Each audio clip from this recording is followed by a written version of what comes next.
Today we're going to be taking a look at a scenario where China disappears. Now, China is the second strongest country in the world. Their military is ranked around number 3, but their economy is ranked at number 2. So I would go ahead and give them the advantage over Russia. But yeah, they're the second strongest country in the world. So obviously them disappearing is going to have a huge impact on the rest of the world and the countries around it. So what would that look like? Well, that's what we're going to be taking a look at in today's scenario. So if you do enjoy it, make sure to leave a like on this video and subscribe to the channel if you're new. All that support is greatly appreciated. And yeah, let's go ahead and jump straight into this scenario. So what do I mean by China disappearing? Because obviously having a country this big disappear is very concerning. Well, I mean that it's just going to sink into the ocean, of course. If you're new around here, then you wouldn't really get the joke unless you've watched a few videos, but I tend to like to sink countries into the ocean. And if you want to see an example, go watch some other videos. I'm sure you'll be able to find something. And if you want an example, just go watch some other videos. I'm sure there'll be reference in one of them. Anyway, China is gone. We now have the Sea of China over here in East Asia, and this is going to drastically affect the world in many ways, one of which is going to be that the US and Europe are going to prosper in trade, and India as well. So China exports a lot. I think it's the largest exporter in the world,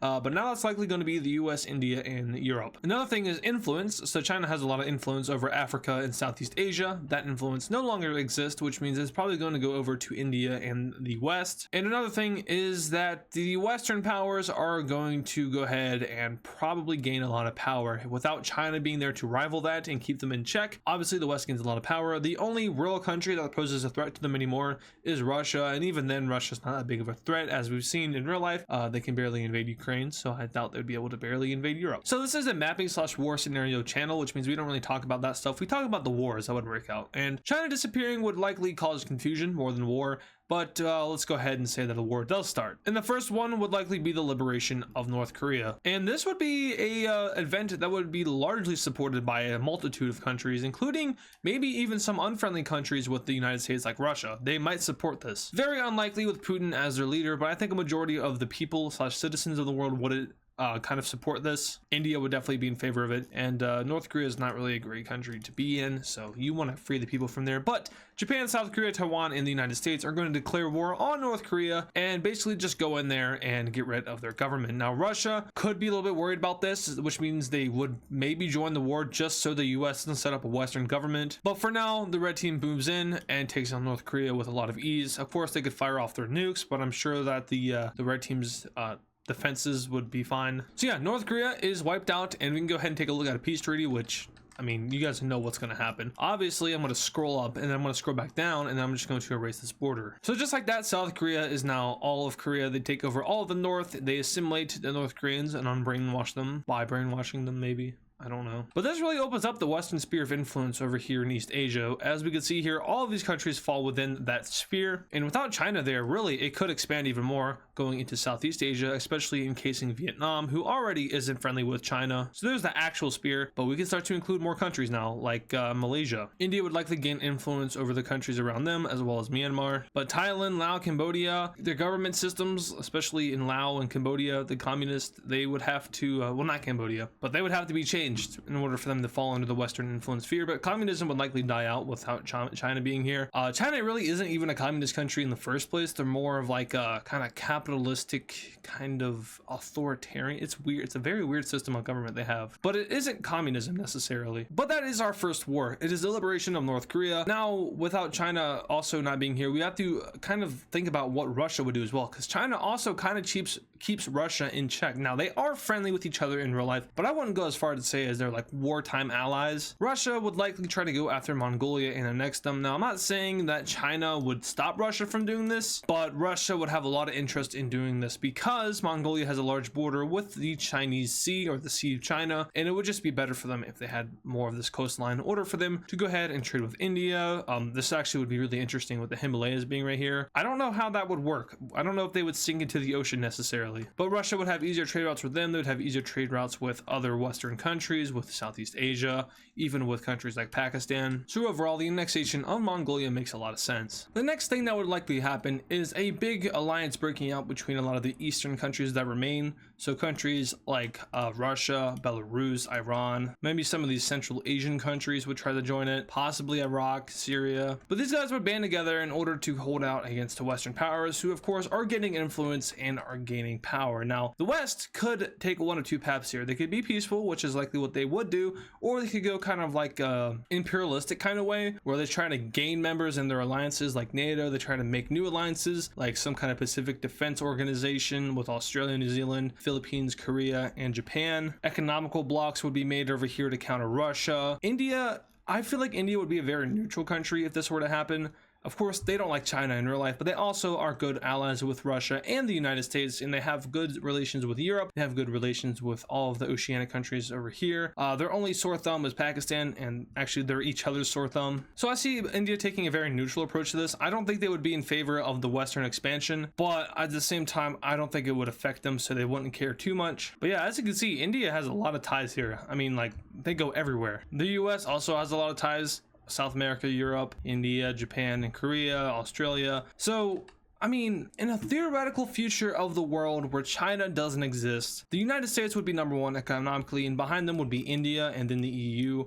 Maybe these two could be kind of interchangeable. And then really, like, I don't see a rivalry breaking out between India and the United States. I see kind of like a work together kind of spear where they like obviously work together. With China and the United States, it's more of a trade war. I don't think India is up for that. And I don't think the United States really cares enough to do that. They have good relations. They have military bases. So yeah, if China disappears, basically the Western world flourishes, and maybe the world as a whole. Trade wars aren't good for the world.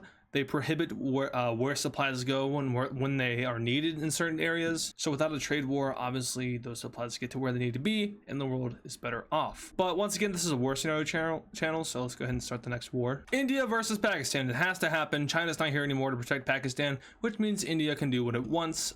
Russia will stay neutral. The United States will stay neutral. And that's because both of those countries have ties with Pakistan as well. So they have no point in joining the war, which means this will simply just be a 1v1 between India and Pakistan. Now, where do these two fare up against each other? Well, India is ranked at number 4 in the world in terms of power. Pakistan is, I think, 10. So when they go up against each other, India has the advantage. Now, of course, these two countries have nukes, and of course, these two countries have extreme morale, very nationalistic countries, but India has the advantage. I understand that India would probably not be able to win a war against Pakistan, and they're not going to be doing that here, but they will be taking some land. Eventually, India manages to push out around this much, and Pakistan agrees to secede this land. I know they wouldn't do that in real life. I know Pakistan would fight back more than this, but in the long run, India is going to win, and that's simply because they're more powerful. So they do get some land from Pakistan. And I also know they just took very important lands from Pakistan, but if you know anything, I don't really care about geography, so who cares? But India beats back Pakistan a little bit and shows them up, saying, hey, we're number 2 now, or we're number 3 now. We're important. We're even more important. So you can kind of just screw off. Now, there are 1.3 billion people in the world that are dead with China's disappearance, so that's kind of concerning. But now this creates a very drastic difference in population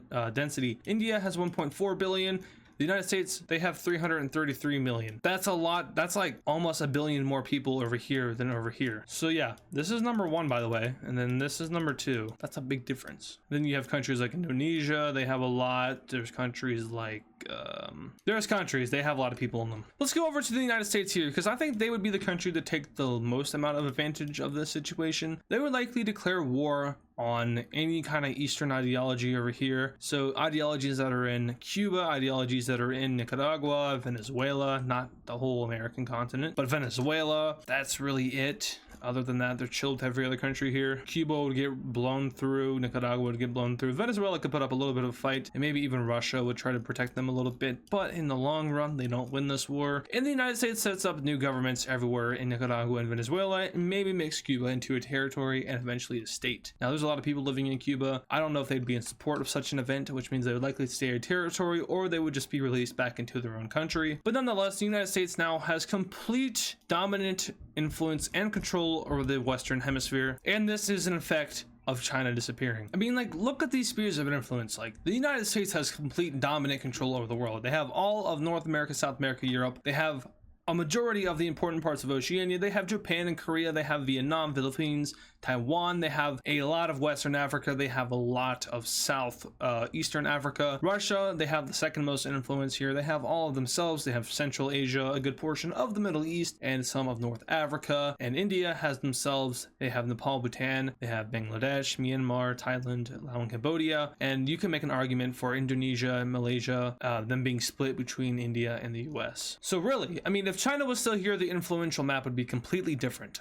Most of this part of Africa would would be under Chinese influence. The Middle East would be a lot more diversified, and a lot of Southeast Asia would be under their influence. So really, China's disappearance has a huge effect on world influence. They even have influence over here in the Americas. But without that, the United States has complete influential control of the world. So you do see how important China is in terms of checks and balances and keeping the United States from doing exactly this. We see that Russia also has an important factor in doing just that, and keeping them home to just Europe themselves and a good portion of South America. So yeah, China disappearing isn't a good thing, but that's only if you're non-Western. If you are Western, China disappearing is a great thing. But overall for the world, despite the influence, economically, this is going to have a huge effect on the world that's negative. So maybe it's not so great even if you are Western. But obviously the world will be able to heal. There's less people, which means there's less spreading out of products, as horrible as that is. So they would be able to heal, and eventually the West would probably prosper, and the East, maybe not so much. There could also be a ginormous war between these two spheres of influence. I highly doubt it. I see Russia kind of doing its own thing and not really doing anything with the West, not messing with Ukraine anymore. They're not going to be messing with Georgia anymore. They're not going to be like throwing insults. They're just going to be kind of keeping to their own. Now, of course, Russia would want more power in terms of like, you know, the United States expanded, so we can do it as well. They would likely take on Kazakhstan and start annexing some of these Central Asian countries like they did with the Soviet Union. But then they wouldn't be able to go any further over here because Iran is their ally. Afghanistan, you can't do that. That's impossible. And Pakistan is their ally. Can't touch Georgia. You can't touch Europe. So this is all they would be able to do. Maybe they try to buddy up with India. India would likely not do that because they have those ties with the US, and those would be hard to sever. And India also has ties with Europe, and severing those ties would be harmful because of how many countries are there and how much they would have to import to India, and even vice versa. So for Russia, China's disappearance would be very bad. They would be just kind of shelled through their own country. They'd be cut off from the world after they annex some of it. And yeah, India would most likely prosper from this. They would gain influence in Southeast Asia. Their economy would be broadly opened up, and they would open up many more ties with other countries in order to really just become the placeholder for China and being the #2 economy. Already in real life, we are seeing a very small shift of companies kind of moving from China to India, or importing from India instead of China, at least here in the US, I believe. That also has something to do with the amount of people. Obviously, India passed up China in population a few months ago. So, and the more people, you know, the more workers, more product that's made. As unfortunate as that is, it is the reality of things. So yeah, India would step up as the #2 economy in the world. The United States would gain influence. They would gain land from taking over these Chinese influenced governments and replacing them with their own. And overall, this would be a very dominating Western world. So take that how you will. But that is roughly what would happen if China disappeared. Now, of course, this event is impossible because the 4th largest country in the world just disappearing overnight, not very possible. Doesn't make sense. I mean, if an asteroid hit China in the center and it was just like perfectly like shaped to China, it would actually probably hit them right here. Like the perfect crater and circle were made where it didn't hurt anyone else but this, then it's possible. But that is extremely unlikely because if you have a crater that big, then the world is gone. So maybe like a fireball radius this big, but even then that would like release a bunch of stuff into the atmosphere. The sun would get blocked out and everyone would die. So yeah, point proven. China disappearing is impossible, but prove me wrong, I guess. Anyway, that is going to do it for today's video. If you did enjoy it, make sure to leave a like on it and subscribe to the channel if you're new. That support is, you guessed it, greatly appreciated. Trying to think of other things that is happening right now. There's nothing happening right now. So yeah, thanks for watching, and I'll see you guys in the next video. And of course, thank you to all the super fans, which include Matthew Newman, Yam, Kylie Speaks Plays, Shadow Gamer Z, Deva Edits, Mr. Bonk 7, Hammer Toad 45, Patrick Clauser, Connor the Gamer, Texan Cowboy Cheese, Poland Country Ball, Yakko, Nevada Garbage Trucks, DW Cool Dude, Soviet Ball, and Serminator. Once again, thank you guys.